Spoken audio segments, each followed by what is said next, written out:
الله إلي الله إلي الله إلي الله إلي الله إلي الله إلي الله إلي الله إلي الله إلي الله إلي الله إلي الله. Assalamu alaikum warahmatullahi wabarakatuh. Alhamdulillahi wassalatu wassalamu ala ashrafil anbiyai wal mursalin wa ba'd. Karibu ndugu mpenzi mtazamaji pamoja na dada zangu katika iman, katika tambihi ya Ramadhan.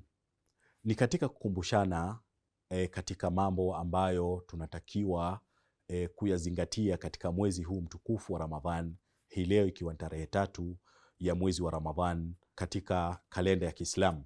Mtume sallallahu alaihi wasallam katika hadithi ambayo imepokelewa na Ahmad anasema, inna lillahi ta'ala utaqa fi kulli yaumin wa leila, yani kuwa Mwenyezi Mungu subhanahu wa ta'ala katika kila mchana wa Ramadhan na usiku wa Ramadhan kuna watu ambao walistahiki kuingia katika moto wa Jahannam, lakini Allah subhanahu wa ta'ala huacha huru, na kila usiku wanapofanya ibada za usiku, kunapofika alfajiri inakuwa ni sababu yao kusamehewa madhambi ambao walistahiki kuingia motoni, lakini kwa ibidi yao, juhudi yao na ambazo wamefanya katika usiku wa Ramadhan inakuwa ni sababu yao kusamehewa madhambi na eventually kupata msamaha na kuepushwa na moto wa Jahannam.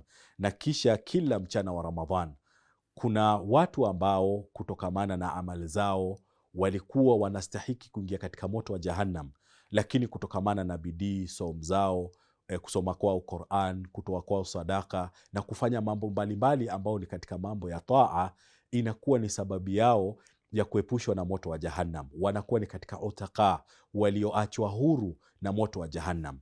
Anasema, wa inna likulli muslimin, na hakika kwa kila Muislamu, inda kulli fitrin, wakati wa kufuturu, wakati wa kufuturu ambao ni wakati jua linapotua, ama katika tafsiri zingine Ramadhani inapokamilika katika siku ya Eid. Asema inda kulli fitrin, wakati wa kunapofuturiwa, da'watun mustajaba, kunakuwa na dua ambayo inakuwa ni yenye kukubalika. Na tunapotizama katika hii hadithi, Rasul sallallahu alaihi wasallam anatuelezea na anatuwekea fikra kuwa licha ya kuwa wewe umefunga, licha ya kuwa wewe amali zako zilikuwa namna gani, ulikuwa wewe umeghafilika kiasi gani, ulikuwa ni mtu ambapo ima katika maasi ya ulikuwa umeingia kiwango gani katika extreme, au ulikuwa katika ibada ulikuwa na tahawun, ulikuwa na ulegevu kiasi gani katika ibada, lakini fursa inapatikana hapa ndani ya mwezi wa Ramadhan, ambapo kuwa inapoingia mwezi wa Ramadhan kwa nia yako ya kufunga Ramadhan, na ukawa ni mwenye kufunga mwezi wa Ramadhan, na ukawa ni mwenye kufanya na ibada, na ukakithirisha na ukaongeza na ibada zingine za ziada kwa kutoa sadaka na kwa kusoma Qur'an, kwa kuswali swala za sunna na ibada mbalimbali ambazo ni katika ibada za nawafil, ibada ambazo ni za sunna, basi inakuwa ni sababu ya mtu ambaye alikuwa tayari hatima yake lao angelifariki kabla, angeliandikiwa kuwa huyu ni mtu wa Jahannam.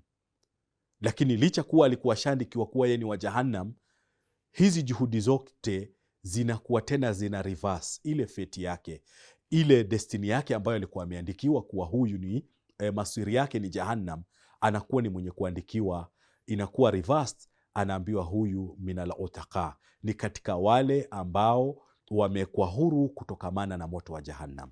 Na hii ni kutokamana na bidii na juhudi ambazo ya yale ambayo tunayafanya, na ndio yale ambayo pia Rasul sallallahu alaihi wasallam ametaja katika pia riwaya nyingine ya Ahmad, inna lillahi fi kulli yaumin wa leilatin utaqa, kwa Mwenyezi Mungu kuna watu ambao huwaeka huru kila usiku na kila mchana katika mwezi wa Ramadhan. Kwa hivyo jua linapochomoza mpaka linapotua, kuna watu walistahiki kuingia katika moto wa Jahannam, lakini wanasamehewa, wanaepushwa na moto wa Jahannam. Na kuanzia magharib mpaka alfajiri, na huo ni wakati wa usiku, inakuwa kuna kundi la watu ambao walistahiki kuingia katika moto wa Jahannam, ambao kisha wanakuwa ni wenye kusamehewa na kuepushwa na moto wa Jahannam. Na wakati Rasul sallallahu alaihi wasallam alikuwa akiyazungumzia haya na sahaba wakiomba wakitamani, tunajua hadithi ya Ukasha radhiallahu an akiomba nijalie, Rasul sallallahu alaihi wasallam alipokuwa akizungumzia kuhusu wale ambao wataingia peponi bila hisabu wala adhabu, na Ukasha akaomba kuwa mimi naomba niwe miongoni mwao, na sahaba mwingine akarukia akasema kuwa ya Rasulullah, hata mimi naomba niwe miongoni mwao. Rasul sallallahu akamwambia sabaka kabiha Ukasha, Ukasha tayari amekutangulia. But pia tunaona Rasul sallallahu alaihi wasallam akimdescribe Abu Bakar as-Siddiq akija akimwambia anta atikullahi minan nar, kuwa wewe Abu Bakar, kutokamana na amali zako, kutokamana na yale ambao unayoyafanya, wewe ni miongoni mwa wale ambao Allah amewaeka huru, amewaepusha na moto wa Jahannam. Na tunajua Abu Bakar radhiallahu anhu alikuwa ni nani. Wakati moja katika salatul fajr, Rasul sallallahu alaihi wasallam anauliza man tasaddaqa, ni nani ambaye katika hii alfajiri ya leo salatul fajr, ni nani ambaye tayari ashatoa sadaka? Abu Bakar anasema ana. Anauliza ni nani ambaye man zara almaridh, ni nani ambaye ametembelea mgonjwa wakati wa alfajiri? Abu Bakar anasema ni mimi.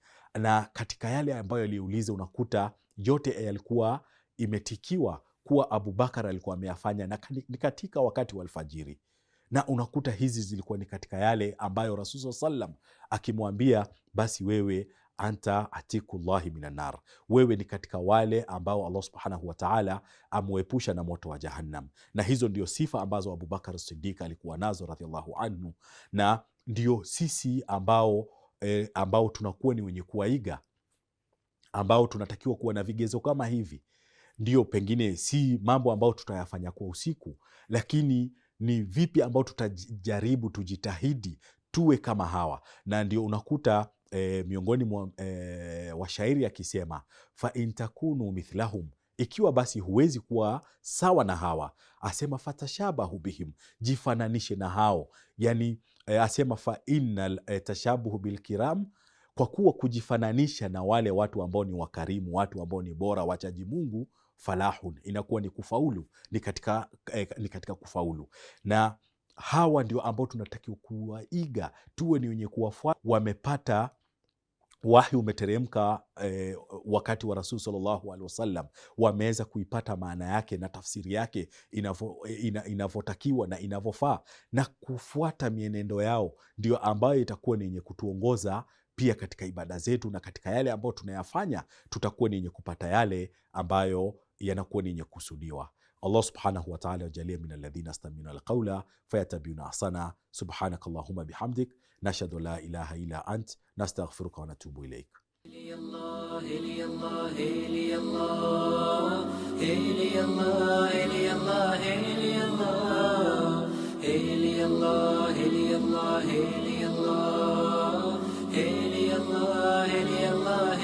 Allah